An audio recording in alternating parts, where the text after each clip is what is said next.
Welcome back to my channel Lisa daily লাইফে সবাইকে welcome. আশা করি সবাই ভালো আছো, আমিও ভালো আছি।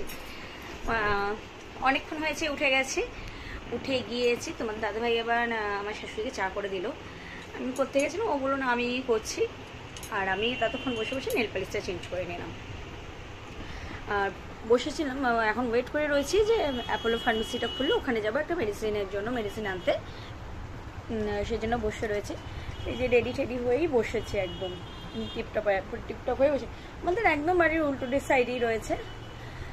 তা শাশুড়ির কন্ডিশনটা মানে স্টেবল ঠিক বলবো না, যে এখনও সেই ভুলভাল বকা, মানে যে কলগুলি করা, মানে ভুলভাল বকছে, মানে অদ্ভুত অদ্ভুত কথা বলছে।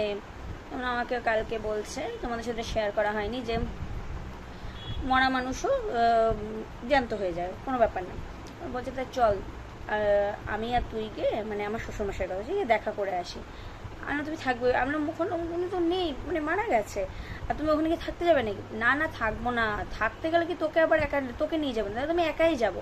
সম্রাটকে কিন্তু বলিস না, যেহেতু তোমার দাদাভাই ডাকনাম সম্রাট, বলিস না তুই আর আমি যাবো, গিয়ে জিজ্ঞেস করো কেমন আছে, ঠিকঠাক খাওয়া দাওয়া করছে কিনা, মানে সব ভুলভাল বকা যেগুলিকে বলে সেগুলি মানে করছে। ওই ওষুধ তো দেওয়া হয়েছে, কালকে তো পড়লো ওষুধও, জানি না এবার কতটা কি হবে এটা বুঝতে পারছি না। ঠিক আছে বন্ধুরা, চলো বিছানাপত্র পরিষ্কার করবো। বিছানাপত্র পরিষ্কার করলে অনেকটাই ফ্রেশ লাগে, ঘরদোর কালকে বলছিলাম। আর আমাদের মনে হয় কাজের মেয়েটা ফোন করেছিল আমাদের দাদা।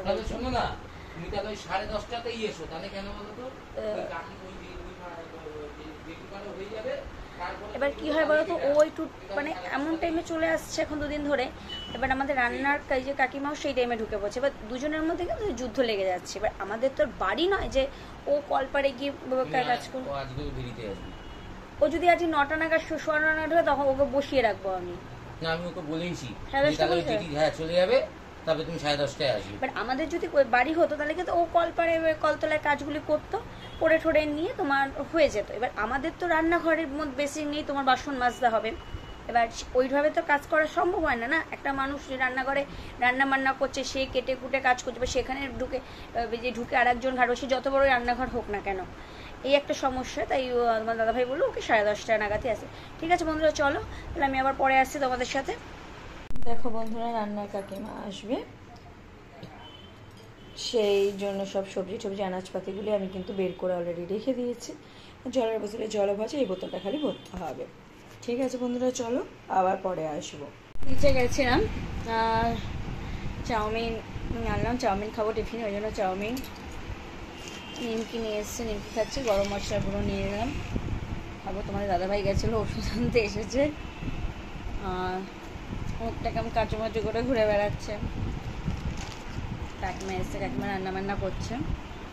কী কী মেনু হয় তোমাদের সাথে অবশ্যই শেয়ার করবো। দেখো, বিছানাটাকে যদি পরিপাটি করে না রাখা হয়, রোজের কাজ রোজ আমি করতে পছন্দ করি। রোজের যেমন জামা কাপড়গুলো আমি রোজেরটা রোজ ধুয়ে দিতে ভালোবাসি। এক একদিন যখন শরীর পারমিট করে না, তখন হয়ে যায় মহাবিপদ। তখন জমে গেলে কি করি বলো তো, উষ্ণ গরম জলের মধ্যে একটু নুন ফেলে আর সার্ফ দিয়ে কিন্তু কেচে নিই। আর আমি, তোমরা দেখিয়েছো, 1 দিন 2 দিন 3 দিন অন্তর অন্তর আমি কিন্তু চাদর পাল্টাই। এবার সেই হিসাবে আর বিছানার চাদর যদি টান টান থাকে না, দেখবে ঘরটার অর্ধেক সৌন্দর্যই কিন্তু যেন পাল্টে যাচ্ছে। এটা যে কোনো বাড়ির ক্ষেত্রে, সেটা বড় বাড়ি হোক ছোট বাড়ি হোক, যে যেমন জায়গায় থাকে তার কাছে কিন্তু সেটাই তার স্বর্গ বলে আমি মনে করি। এই যে দেখো, বিছানাপত্র সব পরিষ্কার করে টান টান করে নিয়েছি। যে আমাদের ঘর মুছেছে সে সব ঘর দোয়ার মুছে চলেও গেছে। এইদিকে আমি এইসব জায়গায় সব ক্লিন করে নিয়েছি।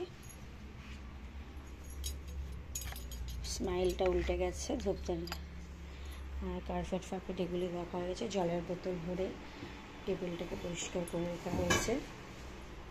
এইদিকে থাকলো এটা এইখানে, ব্যাস।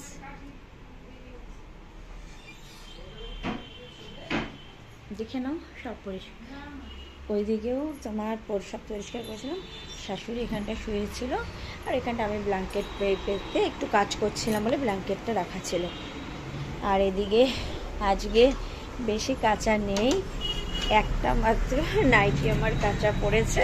এবার চান করবো যখন তখন আবার করবো। এখন নিচে এদিকে বাইওয়ানগুলি সব আটকে গেছে।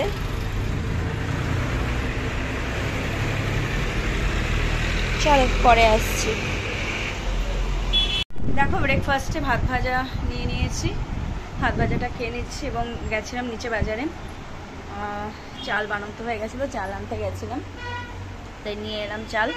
ঠিক আছে বন্ধুরা, চলো ব্রেকফাস্টটা করে আবার পরে আসবো। আজকে দুপুরের মেনু বিউলির ডাল, ভাত ভাজাটা সকালে টিফিন ছিল,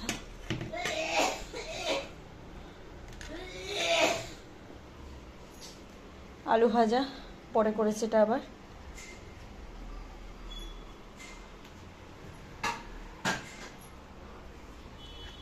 কাতলা মাছ, ফুলকপি, আলু আর ধনেপাতা দিয়ে করেছে। ব্যাস এই হলো আজ দুপুরের আর ভাত মেনু। বাসন টাসন যেগুলি সব মেজে দিয়ে গেছে সেগুলি সব র্যাকে গুছিয়ে রেখে নিলাম। আর তোমার দাদাভাই আমার সাথে সাথে হেল্প করলো। আর বাইরে দু একটা জিনিস ছিল ভেজা, মানে কালকে কেচেছিলাম সেইগুলি তোমার যেগুলি শুকিয়েছে নিয়ে এসছে, আর যেটা শুকায়নি সেটা রয়েছে, এখনও চানে যায়নি, এবার চানে যাব। চলো আবার তোমাদের সাথে পরে আসবো। আজকে তোমাদের সাথে সারাদিন আসতে পারিনি, তার কারণ আমার শাশুড়িমার যে বুধবার অপারেশনটা হওয়ার কথা ছিল সেটা তার হবে না, কারণ তার পটাশিয়াম সোডিয়াম ওটার লেভেলটা কমে গেছে, সেই নিয়ে আমরা একটু ভীষণ ব্যতিব্যস্ত। তোমার চোখ মুখ দেখে বুঝতেই পারছো। ওইসব নিয়ে নানা কারণের জন্য দুপুরে খেতে বসেছি, কোনো রকমে দুটো নাকে মুখে দিয়েছি, তা হয়ে গেছে। সন্ধ্যাবেলা থেকে এইসব নিয়ে রাতেবেলায় খেতে বসেছি, বসে ঠসে তারপরে সব গুছিয়ে গেছিয়ে রাখলাম। কালকে যে রান্নার যে কাকিমা আসবে সে কী রান্না করবে না করবে সব কিছু ভাবনা চিন্তা করলাম। জলের ড্রামে লোকটাকে বলতে হবে, সব মাথায় সেট আপ করে রেখে তারপরে বিছানায় আসছি শুতে। আর তাও এবার এই যে শুতে আসলাম, এই তোমাদের সাথে গল্প করতে আসলাম। এবার কি বলো তো, দুদিনের ব্লগ দিচ্ছি, ঠিক করে দিতে পারিনি, একটু হিজিবিজি হয়ে গেছে, একটু অ্যাডজাস্ট করে নাও। আশা করি আগামীকাল থেকে এই ধরনের কোনো ডিস্টারবেন্স ভিডিও আসবে না তোমাদের কাছে, আশা করি স্মুথলি ভালো ভিডিও আসবে। চলো ব্লগটা এখানে এন্ড করে দিচ্ছি, দেখা হচ্ছে আগামীকাল নতুন ব্লগে। ভালো থেকো, সুস্থ থেকো সবাইকে এটাই বলবো। এখনও অবধি যারা আমার চ্যানেলটি সাবস্ক্রাইব করোনি তারা অবশ্যই আমার চ্যানেলটি সাবস্ক্রাইব করে পাশে থাকা বেল বাটনটি প্রেস করে দেবে, যাতে আমার ভিডিও নোটিফিকেশন তোমাদের কাছে খুব তাড়াতাড়ি পৌঁছে যায়। Good night, sweet dreams, tata.